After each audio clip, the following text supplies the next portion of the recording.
चला काय पाहिलं होतं आपण कालच्या लेक्चरमध्ये रे? 11वी वाले last lecture.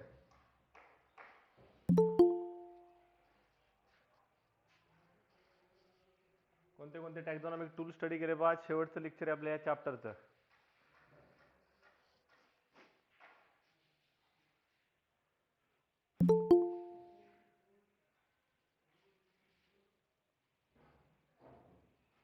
Museum.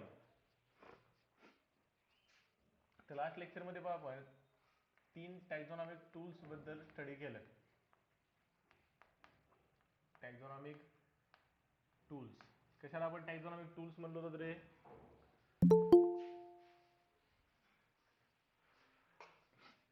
Taxonomic tools are those tools which are used for or which are used in taxonomic studies. Taxonomic studies or simply बायोलॉजीची एक आपण ब्रँच कन्सिडर करतो जिला आपण टॅक्झॉनॉमी म्हणतो. आणि टॅक्झॉनॉमीमध्ये आपण काय करतो? लिव्हिंग ऑर्गॅनिझमचं क्लासिफिकेशन स्टडी करतो. बरोबर आहे? Taxonomy is a branch of biology or simply आपण त्याला लाईफ सायन्सची ब्रँच सुद्धा कन्सिडर करू शकतो. It is a branch of life science or it is a branch of biology which deals with the characterization and the classification of a living organism. Living ऑर्गॅनिझमचं characterization करणं आणि कॅरेक्टरच्या बेसिसवर living ऑर्गॅनिझमला classify करणं. बरोबर आहे? तर ती पर्टिक्युलर ब्रँच आहे. या टॅक्झॉनॉमीमध्ये आपण लिव्हिंग ऑर्गॅनिझमचे कॅरेक्टर्स स्टडी करण्यासाठी, त्याचं क्लासिफिकेशन करण्यासाठी, लिव्हिंग ऑर्गॅनिझमचे कॅरेक्टर स्टडी करण्यासाठी आपण काय करतो? बरेचसे टूल्स या टॅक्झॉनॉमीमध्ये यूज करतो. The tools which are used in the taxonomic studies are commonly termed as a taxonomic tools. आणि टॅक्झॉनॉमिक टूल्समध्ये आपण काल बेसिक टॅक्झॉनॉमिक टूल्स जे खूप रेग्युलरली आपण टॅक्झॉनॉमीमध्ये यूज करतो. एक मिनिट अरे.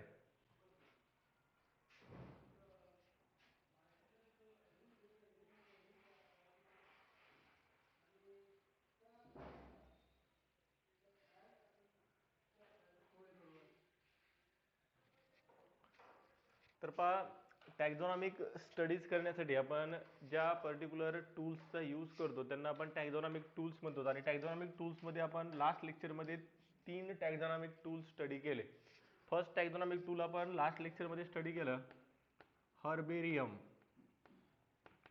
Herbarium singular herbarium, plural herbaria. त्याच्यानंतर सेकंड टाईपचं टॅक्झॉनॉमिक टूल आपण स्टडी केलं ज्याला आपण बॉटॅनिकल गार्डन्स म्हणलो होतो. Botanical garden.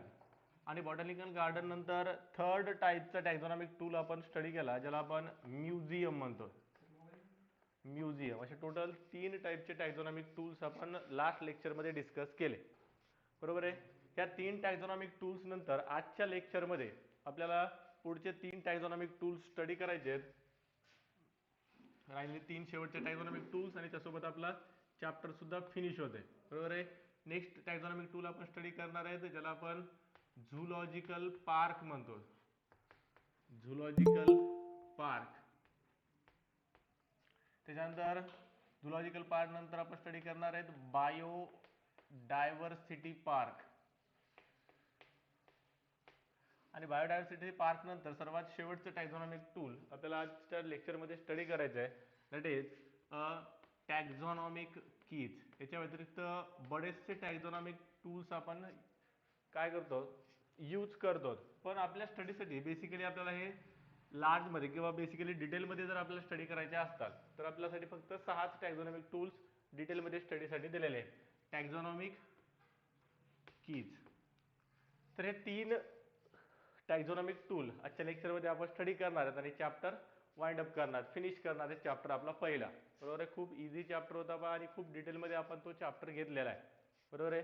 लिव्हिंग ऑर्गॅनिझमची एक एक प्रॉपर्टी आपण एका एका लेक्चरमध्ये स्टडी केली. त्याच्या अगोदर आपण बायोलॉजीचं पूर्ण इंट्रोडक्शन स्टडी केलं आणि आज आपण ह्या पहिल्या चॅप्टरचा शेवटचा पॉईंट स्टडी करायला. खूप इझी पॉईंट आहे बा, खूप सिम्पल पॉईंट्स आहेत. समजले? तर काय केलं आपण? हर्बेरियम, बॉटॅनिकल गार्डन आणि म्युझियम.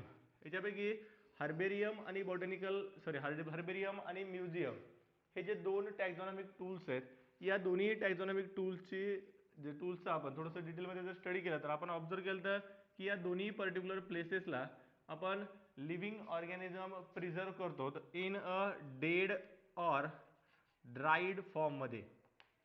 डेड किंवा ड्राईड फॉर्ममध्ये आपण लिव्हिंग ऑर्गॅनिझम त्या पर्टिक्युलर प्लेसेसवर काय करत असतो, प्रिझर्व करत असतो. वाईल बॉटॅनिकल गार्डनमध्ये आपण लाईव्ह फॉर्ममध्ये एका लिव्हिंग ऑर्गॅनिझमला प्रिझर्व करतो, ज्याला आपण प्लांट्स म्हणतो. बॉटॅनिकल गार्डनमध्ये only plants are kept, only plants are grown in a particular area. एका पर्टिक्युलर एरियामध्ये आपण वर्ल्डचे जेवढे काही आपल्याकडे अवेलेबल असलेले प्लांट्स आहेत ते प्लांट्स आपण कलेक्ट करून त्या कलेक्ट केलेल्या प्लांट्सला आपण काय करतो, गार्डनमध्ये ग्रो करतो, त्याच्या नॅचरल हॅबिटॅट सारखी कंडिशन क्रिएट करून. बरोबर आहे. कंडिशन क्रिएट करणं म्हणजे काय करणं, जसं आपण सांगितलं होतं एक्झाम्पलमध्ये एक ॲक्वॅटिक प्लांट आहे. बरोबर आहे. ॲक्वॅटिक प्लांट लाईक लोटस असेल, या लोटसला जर आपल्याला ग्रो करायचं असेल तर आपल्याला कम्प्लिटली ड्राय लँडवर किंवा ड्राय सरफेसवर लोटस ग्रो करता येणार नाही. We have to grow it over or it in the aquatic ecosystem. बरोबर आहे. त्याचं नॅचरल हॅबिटॅट ॲक्वॅटिक इकोसिस्टीम आहे, तर तशी नॅचरल हॅबिटॅट सारखी ॲक्वॅटिक इकोसिस्टीम आपल्याला त्या पर्टिक्युलर गार्डनमध्ये आर्टिफिशियली डेव्हलप करावं लागेल. आर्टिफिशियली ती पर्टिक्युलर सिस्टम डेव्हलप करून आपण त्या प्लांटला काय करू शकतो, ग्रो करू शकतो. समजलंय. तर बॉटॅनिकल गार्डनमध्ये लाईव्ह फॉर्ममध्ये स्पेसिमन प्रिझर्व केल्या जातात आणि हार्बेरियम आणि म्युझियममध्ये डेड फॉर्ममध्ये आपण स्पेसिमन काय करत असतो, प्रिझर्व करत असतो. प्रिझर्व करते वेळेस इथं आपण केमिकलच्या ट्रीटमेंटमध्ये 10% फॉर्महाल्डिहाइड आणि म्युझियममध्ये आपण 10 to 40% फॉर्महाल्डिहाइडच्या सोल्युशनमध्ये ॲनिमल्सला आपण प्रिझर्व करतो. 10 to 40% फॉर्महाल्डिहाइडचं सोल्युशन जे स्मॉल साईजचे ॲनिमल्स आहेत, ज्यांना आपल्याला त्या ट्रान्सपरंट ग्लास जारमध्ये इझिली प्रिझर्व करता येते, अशा ॲनिमल्सला आपण तिथं फॉर्मॅलिनच्या सोल्युशनमध्ये प्रिझर्व करतो. आणि जे लार्ज साईजचे ॲनिमल्स आहेत, त्या लार्ज साईजच्या ॲनिमल्सची जनरली आपण स्टफिंग करणं, त्यांच्या आतमध्ये काय करणं, जे रॉ मटेरियल आपल्याकडे अवेलेबल आहे, बरोबर आहे, पेपर असेल किंवा एखादा क्लॉथ असेल, त्याचं रॉ मटेरियल यूज करून त्या रॉ मटेरियलला त्या ॲनिमलच्या आतमध्ये फिलअप करणं आणि फिलअप करून त्या ॲनिमलचं स्टॅच्यूसारखं स्ट्रक्चर काय करणं, तयार करणं. तर स्टफिंग किंवा म्युझियम असे दोन, स्टफिंग किंवा फॉर्महाल्डिहाइडचं सोल्युशन, अशा दोन वेनं आपण त्या ॲनिमलला काय करतो, प्रिझर्व करतो. लक्षात ठेवायचं आहे, म्युझियममध्ये आपण ओनली डेड आणि ड्राईड फॉर्ममध्येच animals as well as some plant specimen can also be kept in a museum. ते झाले पहा कालची स्टडी केलेले आपण टॅक्झॉनॉमिक टूल्स. एक 10-15 मिनिटांमध्ये आपण हे राहिले 3 टॅक्झॉनॉमिक टूल स्टडी करू आणि चॅप्टर फिनिश करू. पाचचा आपल्याला टॅक्झॉनॉमिक टूल स्टडी करायचा आहे zoological park. Zoological park. These zoological parks are also called as, or in short they are termed as a zoo. मराठीमध्ये आपण त्याला प्राणी संग्रहालय म्हणतो. बरोबर आहे. प्राण्यांचा संग्रह केलेला आहे. In these zoos animals are kept in a captivity. एक वर्ड लक्षात ठेवायचा आपल्याला, कॅप्टिव्हिटी. कॅप्टिव्हिटीमध्ये आपण ॲनिमल्सला प्लेस करतो, म्हणजे काय करतो, त्यांच्या नॅचरल इकोसिस्टीम सारखं एक एन्व्हायरमेंट क्रिएट करून त्या पर्टिक्युलर ॲनिमलला आपण प्रोटेक्टेड मॅनरमध्ये रेअर करत असतो. बरोबर आहे. झुलॉजिकल पार्कमध्ये ॲनिमल्सची रेअरिंग केल्या जाते by providing them a food and water. त्यांना त्यांच्या नॉर्मल किंवा त्यांच्या ज्या बेसिक नीड्स आहेत, ह्या बेसिक नीड्स प्रोव्हाइड करून त्या ॲनिमलला आपण कॅप्टिव्हिटीमध्ये रेअर करत असतो. तर कॅप्टिव्हिटीमध्ये ॲनिमल्सला रेअर करणं म्हणजेच काय रे, झुलॉजिकल पार्क आहे. झुलॉजिकल पार्क आणि बॉटॅनिकल गार्डन दोन्ही कन्सेप्ट जवळपास सारखेच आहेत, फक्त डिफरन्स काय त्या दोन्हीमध्ये. In case of botanical garden we are preserving the plant specimen. आपण तिथे काय करतो, प्लांट स्पेसिमनला डिफरंट रिजन्समधून वर्ल्डच्या कलेक्ट करतो आणि कलेक्ट करून तिथं त्या पर्टिक्युलर प्लेसवर आपण त्याला प्रिझर्व करतो. झुलॉजिकल पार्कमध्ये आपण प्लांटच्या ऐवजी काय करतो, फक्त ॲनिमल्सला आपण प्रिझर्व करतो. पण तुम्ही कधी औरंगाबादला जर तुम्ही कधी गेले असताल तर औरंगाबादमध्ये बस स्टँडच्या जवळ एक झू आहे बा, छोटासा झू आहे. तिथे बरेचसे ॲनिमल त्यांनी काय केलेले आहेत, त्यांचे नॅचरल इकोसिस्टम सारखं किंवा त्यांचं जे नॅचरल हॅबिटॅट आहे, त्या नॅचरल हॅबिटॅट सारखी कंडिशन क्रिएट करून त्या जागेवर त्या ॲनिमलला काय केलेलं त्यांनी रेअर केलेलं. रेअर करणं म्हणजे त्यांचं पालन पोषण करणं. तर ते ॲनिमलची आर्टिफिशियली काय करणं, आर्टिफिशियली नॅचरल इकोसिस्टीम सारखी इकोसिस्टीम डेव्हलप करून त्या ॲनिमल्सला रेअर करणं म्हणजे आपण त्यालाच त्या पर्टिक्युलर टॅक्झॉनॉमिक टूलला झुलॉजिकल पार्क कन्सिडर करतो.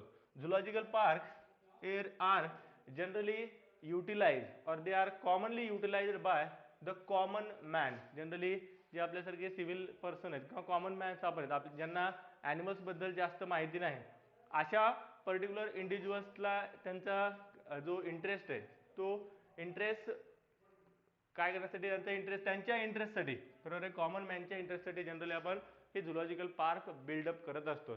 ज्या पर्टिक्युलर पार्कमध्ये ॲनिमलला आपण कॅप्टिव्हिटीमध्ये काय करतो तर रेअर करतो, नजर कैदेत ठेवणं आपण त्याला म्हणतो बरोबर आहे. कैदेत ठेवणं, त्यांना एक पर्टिक्युलर बाउंड्रीजमध्ये आपण प्लेस करतो, त्यांना आपण तिथून बाहेर निघू देत नाही, पिंजऱ्यामध्ये ठेवणं सिम्पली, पण स्मॉल साईजच्या पिंजऱ्यामध्ये आपण ठेवत नाही. जसा ॲनिमल असेल त्या ॲनिमलनुसार आपण त्यांना केज तयार करतो आणि त्या केजेसमध्ये ॲनिमल्स आपण प्लेस करतो. ते झाले झुलॉजिकल पार्क. त्याच्यानंतर biodiversity park. Biodiversity park is actually a combination of botanical gardens and zoological park. Botanical garden आणि झुलॉजिकल पार्क या दोन्हीचं ॲक्च्युली आपण त्याला कॉम्बिनेशन कन्सिडर करू शकतो. काय असतं या कॉम्बिनेशनमध्ये रे? In this combination we are cultivating or we are rearing the plant and animal species. We are rearing the plants and animal species at a particular barren land. काय केलं आपण पहिल्यांदा इनिशियली एक लँड आपण सिलेक्ट करतो बरोबर. एक baron land म्हणजे एक रिकामी जागा आपण सिलेक्ट केलेली आहे, त्या रिकाम्या जागेवर नॅचरल इकोसिस्टीम डेव्हलप करणं बरोबर आहे. नॅचरल इकोसिस्टीम त्या पर्टिक्युलर प्लेसवर डेव्हलप करणं. नॅचरल इकोसिस्टीम म्हणजे जसं आपण एका पर्टिक्युलर लँडवर काय केलेलं आहे, ग्रासेस खूप लार्ज क्वांटिटीमध्ये आपण ग्रो केले, तर ते जे पर्टिक्युलर ग्रासेस आहेत त्या ग्रासेसवर फीड करणारे ॲनिमल सुद्धा त्या पर्टिक्युलर एरियामध्ये आणून काय करणं, रेअर करणं. म्हणजे त्या ॲनिमलला तुम्हाला फूड प्रोव्हाइड करण्याची गरज पडणारच नाही आणि ग्रासेसला न्यूट्रिशन प्रोव्हाइड करण्याची गरज नाही. जे ॲनिमलचे एक्सक्रिटरी प्रोडक्ट आहेत, त्यांचे जे वेस्ट प्रोडक्ट आहेत, त्या वेस्ट प्रोडक्टचा त्या ग्रासेसद्वारे ॲज अ न्यूट्रिएंट म्हणून यूज केला जात आहे बरोबर आहे. आणि ग्रासेसचा ॲज अ न्यूट्रिएंट म्हणून किंवा ग्रासेसचा ॲज अ फूड मटेरियल म्हणून त्या लिव्हिंग ऑर्गॅनिझमद्वारे काय केलं जाते, यूज केला जाते. तर एक नॅचरल इकोसिस्टीम डेव्हलप करून एका पर्टिक्युलर बॅरन लँडवर प्लांट्स आणि ॲनिमलची कलेक्टिव्हली रेअरिंग करणं त्याला आपण झुलॉजिकल पार्क म्हणतो. आणि झुलॉजिकल पार्क नंतर सर्वात शेवटचा टॅक्झॉनॉमिक टूल आहे, that is the taxonomic keys. पण टॅक्झॉनॉमिक कीज एक आर्टिफिशियल मेथड आहे, ज्या आर्टिफिशियल मेथडमध्ये आपण काय करतो, त्या ऑर्गॅनिझमचं क्लासिफिकेशन करण्यासाठी generally taxonomic keys are used for the classification of ॲनिमलचं क्लासिफिकेशन करायचं आहे. याच्यासाठी ह्या टॅक्झॉनॉमिक कीजचा आपण कॉमनली यूज करतो. Taxonomic keys are based on the contrasting characters. Contrasting characters generally काय असतं पाहिजे, टॅक्झॉनॉमिक कीज म्हणजे एक बुक लाईक स्ट्रक्चर आहे बरोबर आहे. ज्या बुक लाईक स्ट्रक्चरमध्ये तुम्हाला काय केलं असते, ॲनिमलचं क्लासिफिकेशन करणार किंवा ऑर्गॅनिझमचं एखाद्या क्लासिफिकेशन करायचं आहे, तर हे क्लासिफिकेशन करण्यासाठी कोणता वेने तुम्ही त्याचं क्लासिफिकेशन करू शकता, याच्यासाठी काही पॉईंट दिला. सपोज एक पहिल्या टॅक्झॉनॉमिक टूल्समध्ये किंवा टॅक्झॉनॉमिक टूल्समधली जी टॅक्झॉनॉमिक कीज आहे, या टॅक्झॉनॉमिक कीजमधला एक कॉन्ट्रास्टिंग कॅरेक्टर आपण कन्सिडर करू. द ऑर्गॅनिझम इज आयदर ॲटोट्रॉपिक और द ऑर्गॅनिझम इज आयदर हिटेरोट्रॉपिक. काय केलंय तुम्ही, एक ऑर्गॅनिझम फॉरेस्ट मधून आणलेला आहे. सपोज आपण काय केलं ते का कोणत्या तरी फॉरेस्टमध्ये आपण गेलेलो आहे, तसं कुठं आपण जंगलात सहसा जात नाही बरोबर आहे, पण आपण असं कन्सिडर करू की आपण काय करू, जंगलात गेल्यानंतर आपल्याला एक तिथं प्लांट सापडे, जे प्लांट्स आपल्याला आपण नॅचरली कधी पाहिलेलं नव्हतं किंवा जनरली आपल्याला ते ऑब्झर्व होत नाही. अशा प्लांटला आपण, एक मिनिट हा, काय प्रॉब्लेम आला रे,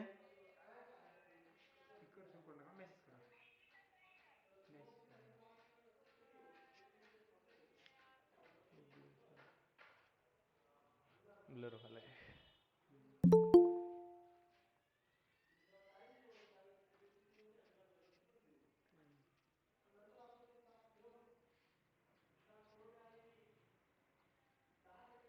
बरं काय करतो मी, ऐका एक मिनिट रे, तुम्हाला याच्या जे फळ्यावर जे लिहायला त्याच्या नोट्स तुम्हाला देतो मी, फक्त ऐका काय सांगायला होतं, 2 मिनिटं फक्त झालं, मग चालतंय का?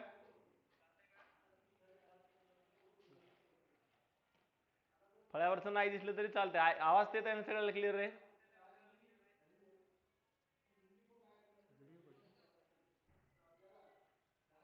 ओके,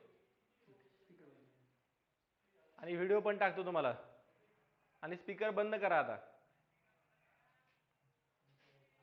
ओके,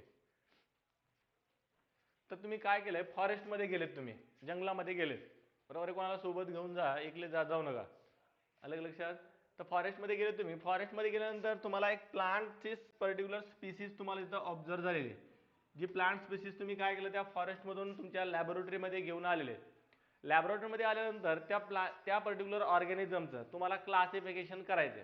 तर क्लासिफिकेशन करण्यासाठी फर्स्टली आपण काय करतो, त्या ऑर्गॅनिझमच्या क्लासिफिकेशनसाठी आपण या टॅक्झॉनॉमिक कीजचा यूज करतो. कसा यूज करतो टॅक्झॉनॉमिक कीजमध्ये? कॉन्ट्रास्टिंग कॅरेक्टरच्या पेयर्स जनरली त्या टॅक्झॉनॉमिक कीजमध्ये आपल्याला पाहायला मिळतात. जसं आपण पहिली कॉन्ट्रास्टिंग कॅरेक्टरची पेयर जर पाहिली तर organism is autotrophic or heterotrophic, बरोबर आहे, पहिली पेयर आहे. पहिल्या पेयरमध्ये ए आणि बी असे दोन स्टेटमेंट दिले, this organism is autotrophic or this organism is heterotrophic.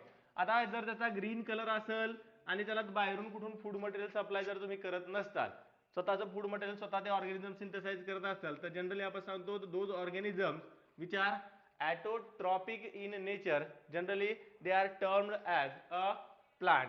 आणि जर ऑर्गॅनिझम हिट्रोट्रॉपिक असेल, त्याचं फूड मटेरियल तो सिंथेसाइज करू शकत नसेल, तर तो ऑर्गॅनिझम कोणता असते? ॲनिमल असते. म्हणजे प्लांट आहे का ॲनिमल आहे हे डिसाईड करण्यासाठी एक कॉन्ट्रास्टिंग कॅरेक्टरची पेयर आपण तिथे काय केली, यूज केली. अशाच कॉन्ट्रास्टिंग कॅरेक्टरच्या पेयर्स पुढे फर्दर एक एक पेयर, जसं आता पहिली पेयर्स मध्ये पहिल्या पेयरचं कॅरेक्टर तुम्हाला काय मिळालं रे? इट इज अ प्लांट, बरोबर आहे. त्या प्लांटला तुम्ही क्लासिफाय केलं, दिस organism or the collected organism is belonging to the kingdom plantae as it is at it is shown a autotrophic mode of nutrition or as it is exhibit a autotrophic mode of nutrition. मग second contrasting पेअरची character काय असेल? The presence of cotyledon in the seed. त्या प्लांटच्या seed जर तुमच्याकडे available असतील तर सीड मध्ये प्रेझेंट असलेले कॉटलिडॉन तुम्ही काउंट करणार, बरोबर आहे. जर एक सिंगल कॉटलिडॉन असेल तर त्याला आपण मोनोकॉट टाईपचं प्लांट कन्सिडर करतो, आणि दोन जर कॉटलिडॉन असतात तर डायकॉट टाईपचं प्लांट आपण त्याला कन्सिडर करतो. काय असतं पहा, आपण ज्यावेळेस एखाद्या ऑर्गॅनिझमचं क्लासिफिकेशन करतो त्यावेळेस काही टॅक्झॉनॉमिक कॅटेगरीज आपण कन्सिडर करत असतो. जसं किंगडम असेल, त्याच्यानंतर क्लास असेल, डिव्हिजन असेल, ऑर्डर, फॅमिली, जीनस आणि स्पीसीज. या प्रत्येक टॅक्झॉनॉमिक रँक तुम्हाला त्या पर्टिक्युलर ऑर्गॅनिझमची डिस्क्राईब जर करायची असेल तर त्याच्यासाठी आपण या टॅक्झॉनॉमिक कीजचा यूज करतो. आणि टॅक्झॉनॉमिक कीज मध्ये कॉन्ट्रास्टिंग कॅरेक्टरच्या बेसिसवर आपण त्या ऑर्गॅनिझमचं काय करतो, क्लासिफिकेशन करतो. जनरली ह्या टॅक्झॉनॉमिक कीज ज्या आहेत ह्या टॅक्झॉनॉमिक कीज बोथ टाईपच्या ऑर्गॅनिझमच्या क्लासिफिकेशनसाठी आपण काय करतो, यूज करतो. जसं बोथ टाईपच्या ऑर्गॅनिझम प्लांटला क्लासिफाय करण्यासाठी सुद्धा काही टॅक्झॉनॉमिक कीज आपण यूज करतो, आणि ॲनिमलच्या क्लासिफिकेशनसाठी सुद्धा आपण टॅक्झॉनॉमिक कीज यूज करतो. याच्या व्यतिरिक्त पहा आणखी काही टॅक्झॉनॉमिक टूल्स तुमच्या सिलेबसमध्ये दिलेले आहेत, ज्याच्याबद्दल तुम्हाला स्वतः इन्फॉर्मेशन कलेक्ट करायची. You have to collect information about the following taxonomic tools. त्याचे नावं लिहून घ्यायचे आहेत आणि त्याच्याबद्दल इन्फॉर्मेशन तुम्ही तुमची कलेक्ट करायची. एका वर्ड मध्ये दिलेले आहेत. पहिल्या monograph,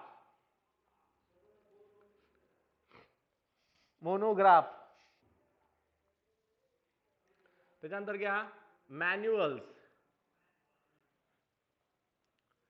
flora, monograph, manuals, flora and catalogue.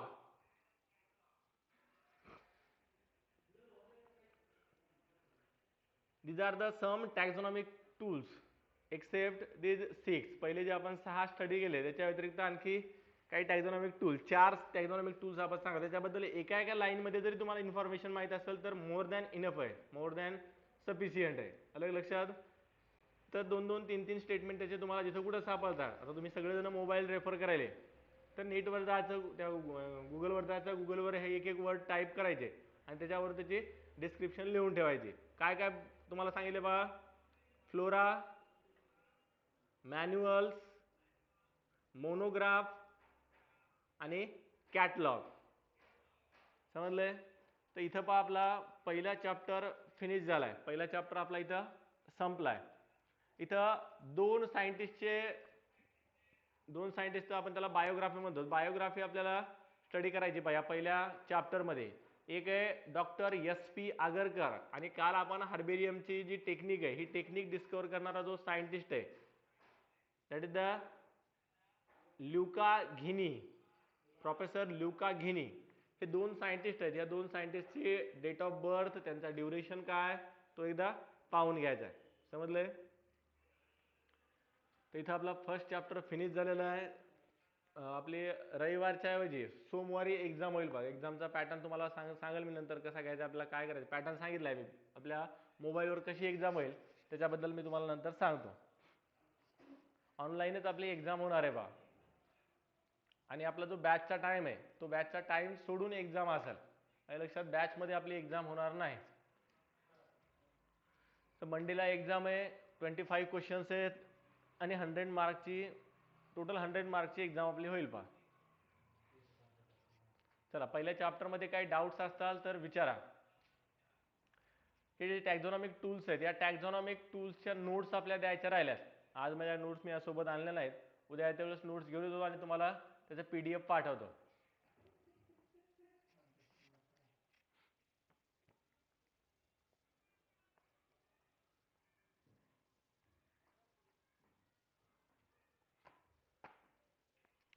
Characters पर्यंत तर नोट्स तुम्हाला मिळाल्या, काही प्रॉब्लेम नाही तिथपर्यंत.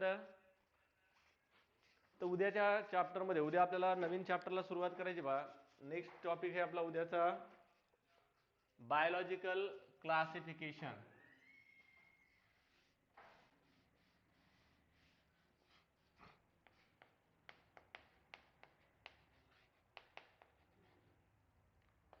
बायोलॉजिकल क्लासिफिकेशन आता थोडासा मोठा टॉपिक आहे पहा. जवळपास 15 ते 20 लेक्चर आपल्या चॅप्टरला लागतात. पहिला छोटा टॉपिक होता, पण तुम्ही नवीन असल्यामुळं आपण खूप स्लो घेतलं पाहिजे त्याला. आपली एकदा ट्युनिंग मॅच होईपर्यंत बरोबर आहे. पारवेसरला नेमकं काय सांगायचं हे तुमच्या ज्यावेळेस लक्षात यायला सुरुवात होईल त्यावेळेस आपल्याला स्पीडअप करता येते. समजले का? आता थोडीशी स्पीड आपली स्लोच आहे बा, खूप स्लो घ्यायला आपण. नंतर जसं जसं आपली ट्युनिंग मॅच होत जाईल बरोबर, तसं ट्युनिंग मॅच होणं म्हणजे मी नेमकं काय म्हणालो काय बोलायलो तुम्हाला लगेच लक्षात यायला त्यावेळेस आपल्याला स्पीडअप करता येते बा बरोबर. तसं काही तोत्र वगैरे बोलत नाही मी.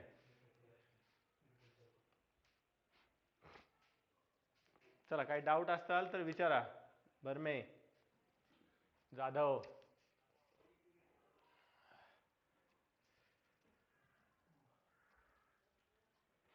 पवार, काही डाऊट आहे का रे?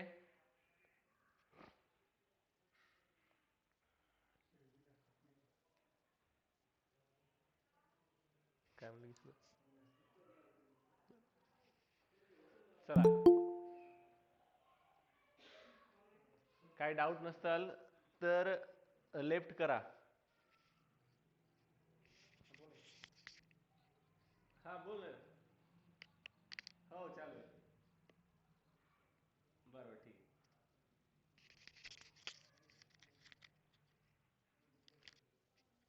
काही डाऊट नसताल तर लेफ्ट करा.